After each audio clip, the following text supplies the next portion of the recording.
Maria, now over 80 years old, tells us her own true story about Stromboli.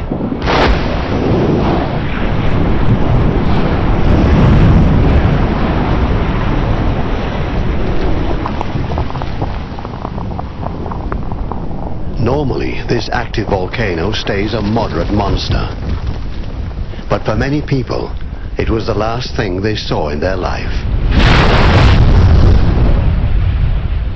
And that included Maria's grandfather.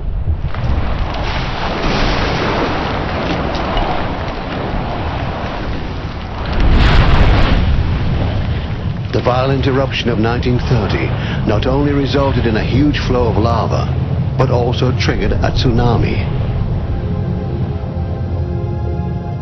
Her grandfather never returned from a fishing trip with his rowing boat, Uauuuu. Only 5 years old, she found him dead on the beach and had to realize that this was no longer a game. Every time Maria visits her grandfather's grave, she brings flowers in a glass of water. She is angry with the rumbling volcano. And in the church, she swears vengeance, because she knows that Stromboli and the wind god Uauuuu are keeping him hidden. Ever since she was young, Maria has never been able to let go of her grandfather's soul. On the Stromboli lava rock, Maria and her grandfather once hid a wooden box together. Inside it, she finds a yellow sulfur stone and a sketch of the way to the top.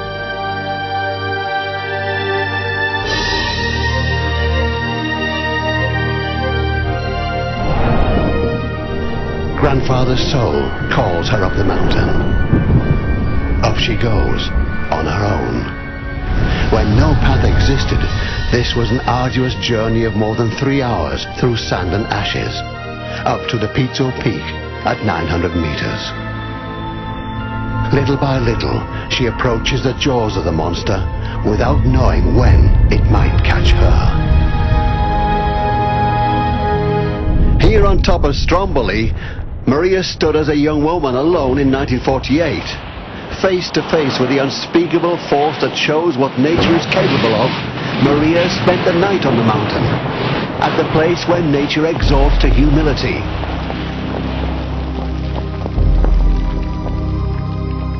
Maria finds her peace and reconciliation in the womb of the volcano, lying on a beautifully shaped piece of lava, which she silently hugs. Only now in the film do we see Maria. She clutches the same headscarf that she wore as a child and a young woman.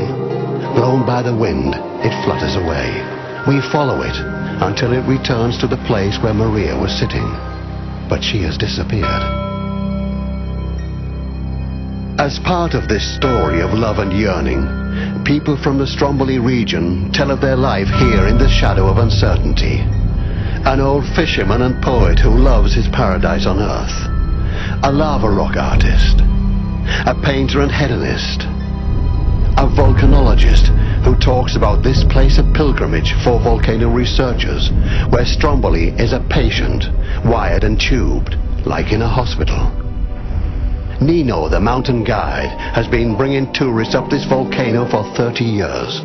He can tell a lot of amusing stories. And Swiss photographer Daniel Holzer, now over 80 years old, wants to go up Stromboli again and tell us about his adventure. In 1952, he dared to take the world's first 16mm film footage right on the edge of the crater, constantly bombarded by fiery lava rocks. I wouldn't do that anymore today. It was almost suicidal, he says.